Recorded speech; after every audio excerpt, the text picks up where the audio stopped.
I want to start today by asking you a question, and I want you to be brutally honest with yourself here. Oh, coming right out of the gate with the hard questions. I like it. Yeah, we're jumping right in. So think about when you are faced with a massive challenge. Maybe um, you're starting a daunting new fitness regimen or staring down a really brutal quarter at work. Right. Or even navigating a rough patch in a relationship. Exactly. When you're in the middle of that, how often do you catch yourself saying, well, I'm trying my I best? mean, we all say it, right? It sounds incredibly noble on the surface. It really does. It feels like you're giving yourself credit for the effort. Yeah, because we are socially conditioned to view trying as a virtue. It signals to everyone around us, and to ourselves, honestly, that we are putting in the effort, that our hearts are, in the right place. But there's a catch, isn't there? A massive one. If you look at the underlying mechanics of high performance and human psychology, that phrase often acts as this um, socially acceptable escape hatch. An escape hatch. I love that phrasing. Yeah, it's essentially an excuse you build for yourself in advance. You're giving yourself permission to fail before you even finish the task. And that psychological escape hatch is exactly the entry point for our deep dive today. We are unpacking a set of operating principles. It's a document called Forever Idaho, Forever Fire, Core Beliefs and Operating Standards. Right? Which is quite the title. It is. And it's basically this high-performance framework designed to build momentum and, frankly, completely eliminate excuses in both business and life. It's broken down into 6 distinct pillars. And we should probably establish the tone of this material right away for the listener. Good idea. What's the vibe here? Well, if you are expecting, a standard corporate mission statement full of synergistic buzzwords or a collection of motivational quotes to put on your bathroom mirror, this is definitely not it. Yeah, no fluff in this one. Not at all. It is a raw, intensely tactical playbook. The entire philosophy is built around rewiring your mindset from the ground up. Yeah. And that requires looking in the mirror and taking absolute, sometimes very uncomfortable ownership of your reality. Okay, let's unpack this, because to understand the framework, we have to start with Pillar 1, the foundational rule of the entire system. Which is all about how we speak about ourselves, right? Exactly. It deals with something we do every single day. The mandate in this framework is honestly incredibly aggressive. It simply states, we do not try, we do. Period. End of sentence. Right. The argument here is that your internal identity dictates your external actions. Yeah. So you have to completely eliminate tentative language. Which means banishing phrases like, I'll try, or I hope to, right out of your vocabulary. Right. You replace them with definitive absolutes. You say, I am or I do not. Because language doesn't just describe our reality. I mean, it actually shapes our standards. How so? Like mechanically in the brain. Well, when you tell your brain, I am trying to close this deal, or I am trying to eat healthier, you are framing the task as an optional experiment. Oh, wow. An optional experiment. Yeah, you are signaling to your subconscious that coming up short is a perfectly acceptable outcome. Because, hey, you tried. You left the back door open. Exactly. Hmm. This framework refers to that as leaving 0 back doors. When you commit to an identity rather than just, an effort, execution basically becomes your only baseline. There is a really brilliant psychological shift here regarding internal standards versus external rules, specifically what the source material calls the restriction trap. The restriction trap, yes. This is such a common pitfall. Right. Think about a diet. You are at an office party, someone offers you a donut, and you say, I cannot eat that. And instantly you feel deprived. Instantly. You feel like a victim of some external rule you've just forced onto yourself. But if you shift the language to an identity standard, the whole dynamic changes. Right. You simply say, I do not eat that, and the internal friction practically vanishes. It vanishes because I cannot requires willpower. And we know from behavioral psychology that willpower is a highly finite resource. Right. You just use it up throughout the day making decisions. Precisely. But saying I do not skips the willpower drain entirely, because it is simply a description of your character. It establishes a hard personal boundary. So it's not a rule, it's just who you are. Yeah. When your actions align with your internal self-image, you don't need to give yourself a pep talk in the mirror or use brute force to get the job done. You just execute, because failing to do so would violate who you fundamentally are. You know, it's like relying on willpower feels like holding your breath underwater. Oh, that's a great way to look at it. Right, because you can pull it off for a minute or two, but eventually your lungs start to burn, you have to exhale, and you give up. You always have to come up for air eventually. But operating from identity is just breathing normally. You don't even think about it. Exactly. I do see a potential issue here, though, with this whole concept. Okay, let's hear it. So, if we're applying this to someone listening right now who is just starting out in their field, if an absolute amateur starts day one acting like a master, claiming 100% execution and refusing to say, I'm trying, doesn't that kind of bleed into toxic fake it till you make it territory?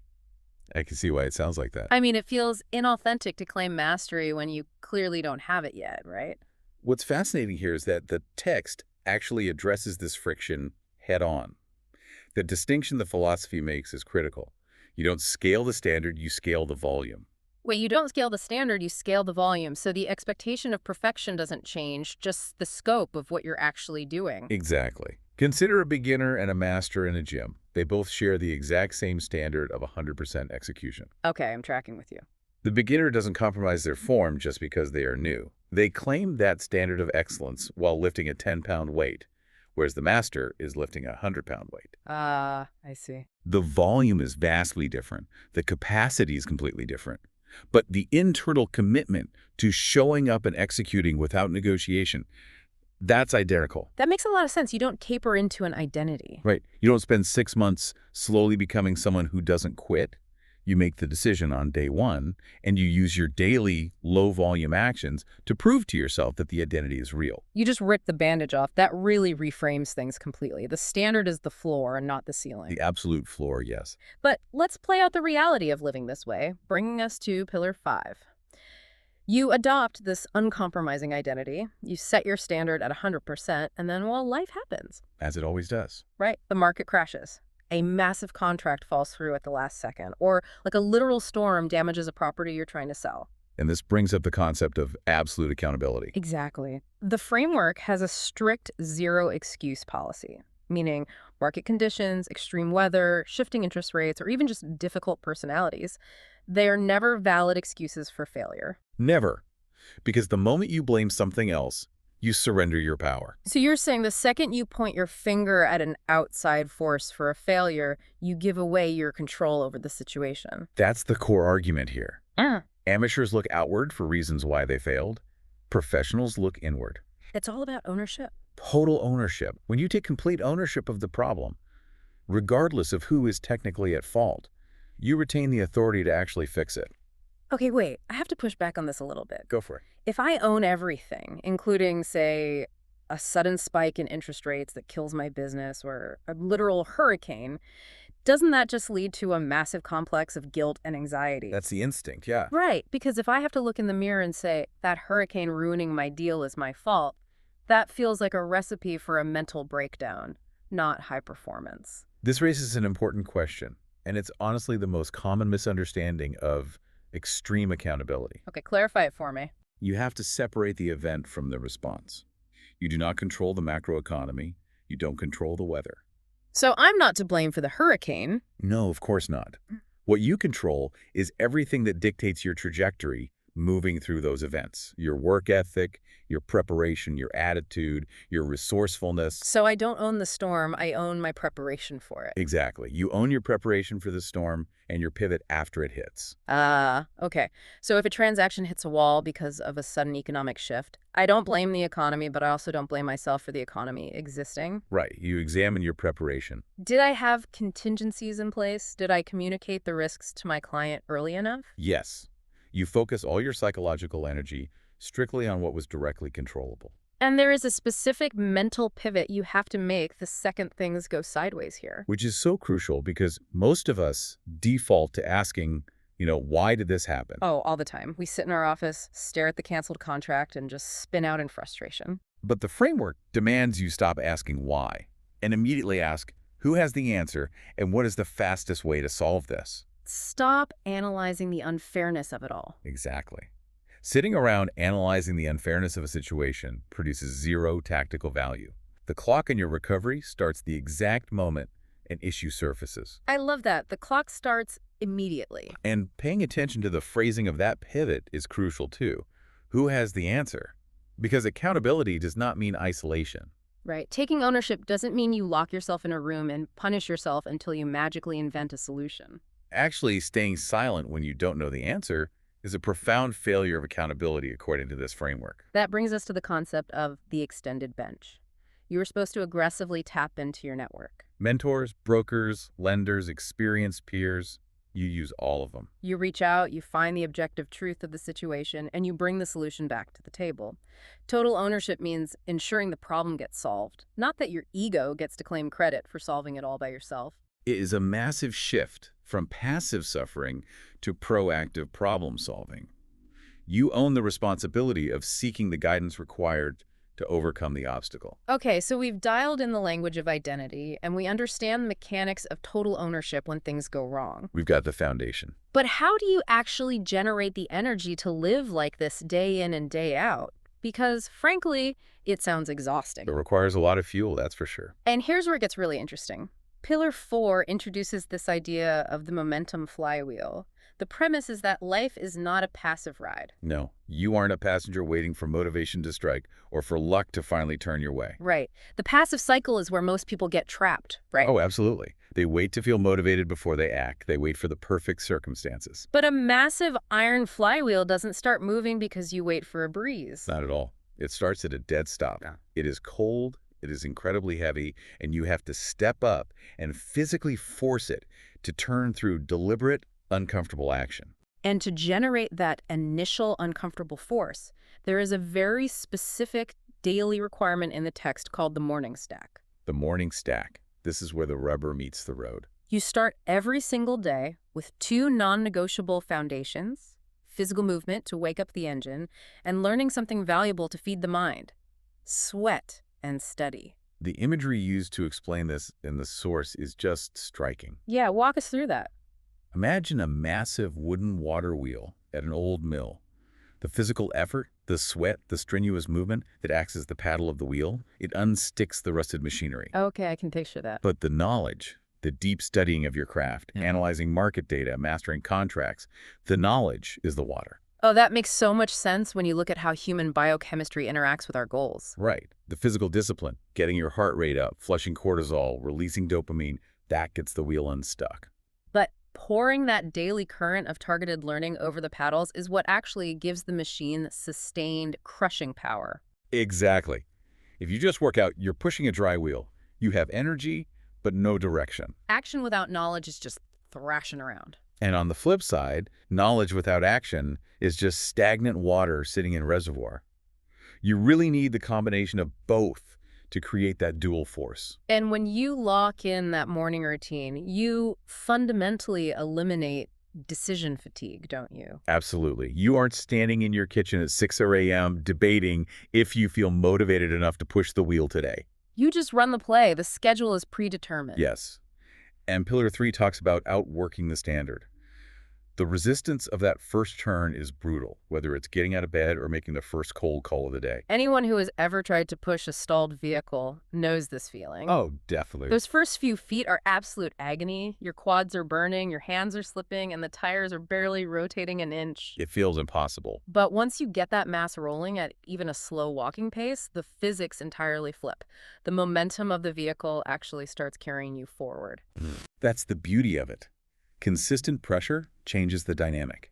Discipline stops feeling like an endless uphill battle and simply becomes your standard operating procedure. Which naturally forces you to outwork your previous standards, right? Yeah, rebuilding your edge requires pushing past your comfort zone repeatedly until what used to feel like heavy volume feels completely routine. Embracing the physical friction is key here. Moving your body daily isn't presented in this framework as just a health suggestion, is it? No, not at all. It is a non-negotiable standard of mental conditioning. Whether you are running miles, walking up a steep hill, or moving heavy iron, you are intentionally placing yourself under an honest load to see what you are capable of holding. Because mental toughness is quite literally a muscle.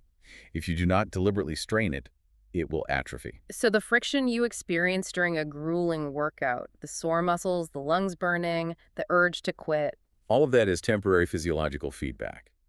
But the mental grit forged by refusing to put our weight down, that structural resilience is permanent. You are actively resetting your psychological baseline by proving to yourself what you can endure. And once you do that in the morning, the everyday challenges of your workplace just stop feeling so heavy. Which is incredible. All of this internal momentum, this grinding, this relentless physical and mental alignment, it creates an incredible internal fire. But we don't live in a vacuum. Right. And that leads us to pillar 6.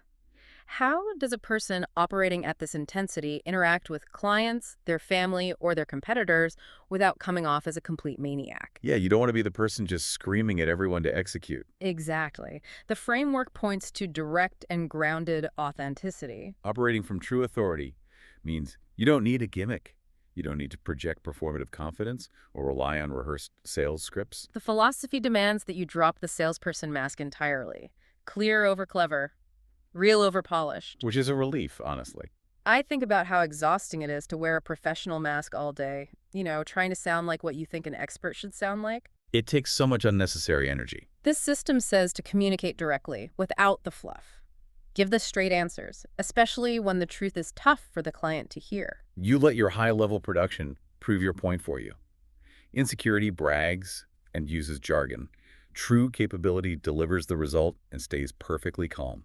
And the text anchors that intense authenticity in two very human traits, humility and humor. Yes, taking your mission and your standards incredibly seriously does not mean you have to take yourself too seriously. A quick laugh, a moment of self-deprecation, or just acknowledging the absurdity of a tough situation that disarms tension far faster than rigid corporate formality ever could. It keeps you rooted in reality, Yes. right? It prevents you from placing yourself on some artificial pedestal just because you execute at a high level. And staying rooted is vital when you start to really respect the opportunity you have, which is pillar 2. Right, because once you are executing and building something substantial, you realize that having the capability to work, to build a life, to provide, it's a privilege. You cannot waste the cards you were dealt, but there is a very specific psychological danger that creeps in here, especially for high performers. Oh, the why try trap, Yes, the why try trap. which is basically apathy heavily disguised as realism. That is exactly what it is. And it usually doesn't happen during a sudden crisis. It happens in the long, grinding middle. When you're just fatigued. Right, when life deals a few heavy consecutive blows, you lose a massive client you worked on for months, you face a personal tragedy, or you're just exhausted. The easiest escape route is to let your mind whisper, what is the point of grinding this hard? Why even try? It is a slow, quiet surrender to comfort. And the antidote to that creeping apathy is to deliberately remember who you are, to force yourself to review your own track record. You look back at the sheer volume of problems you've already handled, right? The grit you've consistently shown, the past fires you've walked through and survived. You cannot let current exhaustion trick your brain into playing small. You honor your actual potential by putting points on the board, especially on the days when it feels entirely pointless. You also realize it isn't just about you anymore. It is about honoring the people who stand in your corner. Your family, your team, your mentors. Someone is always watching how you respond to adversity. When you quit on yourself, you subtly give permission for everyone around you to lower their standards too. But when you stand up and produce in the middle of a storm, you validate the faith of the people who rely on you. You can literally borrow their belief in you to keep the wheel turning until your own internal fire roars back to life. If we connect this to the bigger picture, the system transcends personal success and moves into the territory of legacy. Mentorship. Exactly. Respecting the opportunity you have eventually evolves into an obligation for mentorship. I love the veteran hiker scenario for this. Oh, yes, explain that one. Imagine you've been climbing a brutal mountain for years. You've walked through the fire, you've taken the hits, and you've learned how to navigate the most treacherous terrain. You know where all the pitfalls are. Exactly. Respecting your own experience means you don't just hoard your success once you reach the summit. You turn back around, you look at the rookies coming up the trail behind you, and you actively point out the hidden tripwires. You use your hard-earned experience as a shield and a guide for them. The framework states that true value in your career isn't merely measured by your personal closing rate or how much you produce yourself. It is ultimately measured by how many people you help rise into independent, dominant professionals. It requires you to see the greatness in others before they fully realize it themselves, which is incredibly powerful when they are fighting through their own periods of apathy or failure. That outward ripple is really the ultimate goal of the entire system. Well, we've covered a massive amount of ground here today. We explored rewiring your identity to eliminate backdoors, taking extreme ownership of your responses, physically and mentally forcing momentum flywheel to turn, and pushing that success outward through unapologetic authenticity and mentorship. It's a lot to take in, honestly. It is. So what does this all mean? The source material leaves us with a closing thought about the nature of the fire that kind of shifts the perspective on everything we've just discussed. A very important nuance. Fire isn't a static element. It shifts, it breathes, it adapts, and it burns entirely according to the specific life that fuels it. And that acts as a vital disclaimer for the entire framework. These concepts, the identity shifts, the morning stacks, the extreme accountability, they are not meant to be a rigid cage that boxes you in or makes you feel like you are failing if you don't follow them perfectly. So it's not a religion. Right. They are a forge. They give you a structured place to start and a standard to lean on when things get chaotic. But you are explicitly encouraged to build your own framework. Because your specific background, your family dynamics, the current season of your life, they are entirely unique to you. Exactly. You have to add what works and subtract what doesn't. If a certain routine needs to be adapted so you can still be present for your kids, you adapt it. If you need to build entirely new parameters to anchor your specific mission in your industry, you build them. You are supposed to use your own scars, your own failures, and your own triumphs to shape the mindset. And when you build the system around your own fundamental truth, the commitment to it becomes permanent. You aren't just following someone else's rules or reading a self-help book. No, you are actively tending to your own fire. It has to be yours to sustain it. And that brings us full circle to where we started. Back to the I'm trying trap. Exactly. We learned at the very beginning that the phrase I'm trying leaves a psychological backdoor wide open for failure. It is an excuse we build in advance so we don't have to face our own lack of execution. Which is a tough pill to swallow, but it's true. So, if you are listening to this deep dive right now, I want to leave you with one final thought to mull over.